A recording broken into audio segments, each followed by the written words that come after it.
ಕೆರೆ ಹೂಳು ಎತ್ತಿರುವಂತಹ ಕಾಮಗಾರಿಗೆ ಲಂಚ ಬೇಡಿಕೆ ಇಟ್ಟು ಲಂಚ ಸ್ವೀಕರಿಸಿ ಲೋಕಾಯುಕ್ತ ಬಲೆಗೆ ಬಿದ್ದ ಪಿಡಿಒ.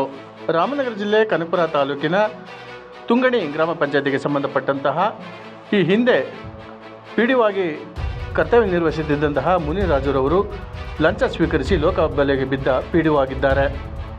ಕೆರೆ ಹೂಳೆತ್ತುವ ಕಾಮಗಾರಿಯ NRM ಹಾಗೂ ಮೆಟೀರಿಯಲ್ ಬಿಲ್ ಬಾಕಿ ಉಳಿದಿರುವ ಫೈಲ್ಗೆ ಸಹಿ ಹಾಕಲು 20,000 ರೂಪಾಯಿ ಲಂಚಕ್ಕೆ ಬೇಡಿಕೆ ಇಟ್ಟಿದ್ದ ಈ ಹಿಂದಿನ ತುಂಗಣಿ ಗ್ರಾಮ ಪಂಚಾಯಿತಿಯ ಅಭಿವೃದ್ಧಿ ಅಧಿಕಾರಿ ಮುನಿರಾಜು ಅವರು ನಗರದ ಚರ್ಚ್ ಬಳಿ 10,000 ರೂಪಾಯಿ ಹಣ ಸ್ವೀಕರಿಸುವಾಗ ಲೋಕಾಯುಕ್ತರ ಬಲೆಗೆ ಸಿಕ್ಕಿಬಿದ್ದಿದ್ದಾರೆ. ಮಂಗಳವಾರ ರಾತ್ರಿ 7:30ರಲ್ಲಿ ಟೀ ಹೋಟೆಲ್ ಬಳಿ ನಿಂತಿದ್ದ ಪಿಡಿಒ ಮುನಿರಾಜು ಅವರನ್ನು ಹಣದ ಸಮೇತ ಲೋಕಾಯುಕ್ತರು ವಶಕ್ಕೆ ಪಡೆದಿದ್ದಾರೆ.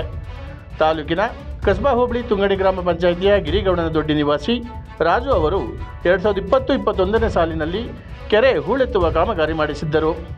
ಅಂದು NRM ಫೈಲ್ನಲ್ಲಿ 80,000 ರೂಪಾಯಿ ಬಾಕಿ ಹಾಗೂ ಮೆಟೀರಿಯಲ್ ಬಿಲ್ 2.5 ಲಕ್ಷ ರೂಪಾಯಿ ಬಾಕಿ ಉಳಿದುಕೊಂಡಿತ್ತು. ಅದನ್ನು ಮಂಜೂರು ಮಾಡಿಕೊಡುವಂತೆ 2 ದಿನಗಳ ಹಿಂದೆ ಪಂಚಾಯಿತಿಗೆ ಅಂದರೆ ಈಗಿನ ಪಿಡಿಒ ಬಳಿ ತೆರಳಿದಾಗ ಈ ಹಿಂದಿನ ಪಿಡಿಒ ಮುನಿರಾಜು ಫೈಲ್ನಲ್ಲಿ ಸಹಿ ಮಾಡಿಲ್ಲ, ಅವರು ಸಹಿ ಮಾಡಿಕೊಟ್ಟ ನಂತರ ಹಣ ಮಂಜೂರು ಮಾಡುವುದಾಗಿ ನೂತನ ತುಂಗಣಿ ಪಿಡಿಒ ತಿಳಿಸಿದ್ದಾರೆ. ಬೇರೆ ಪಂಚಾಯಿತಿಯಲ್ಲಿ ಕರ್ತವ್ಯ ನಿರ್ವಹಿಸುತ್ತಿದ್ದ ಪಿಡಿಒ ಅವರನ್ನು ಅಂದರೆ ಈಗಿನ ಸೋಮೇದೇವಪ್ಪನಹಳ್ಳಿ ಪಂಚಾಯಿತಿಯಲ್ಲಿ ಮುನಿರಾಜುರವರು ಕರ್ತವ್ಯ ನಿರ್ವಹಿಸುತ್ತಿದ್ದು ಅವರನ್ನು ಸೋಮವಾರ ಗುತ್ತಿಗೆದಾರರು ಸಂಪರ್ಕಿಸಿ ಸಹಿ ಮಾಡಿಕೊಡುವಂತೆ ಕೇಳಿದ್ದಾರೆ. 20,000 ರೂಪಾಯಿ ಬೇಡಿಕೆ ಇಟ್ಟು ತುಂಗಣಿ ಪಂಚಾಯಿತಿಯ ಅಟೆಂಡರ್ ವಸಂತನ ಬಳಿ ಫೈಲ್ ಹಾಗೂ ಹಣ ಕಳುಹಿಸಿಕೊಡುವಂತೆ ಬೇಡಿಕೆ ಇಟ್ಟಿದ್ದಾರೆ. ಹಣವಿಲ್ಲ ಎಂದು ತಿಳಿಸಿದಾಗ ಮುನಿರಾಜು ಸಹಿ ಮಾಡಲು ನಿರಾಕರಿಸಿದ್ದರು. ಬೇಸತ್ತ ಗಿರಿಗೌಡನ ದೊಡ್ಡಿ ರಾಜು ಲೋಕಾಯುಕ್ತಕ್ಕೆ ದೂರು ಸಲ್ಲಿಸಿದ್ದರು.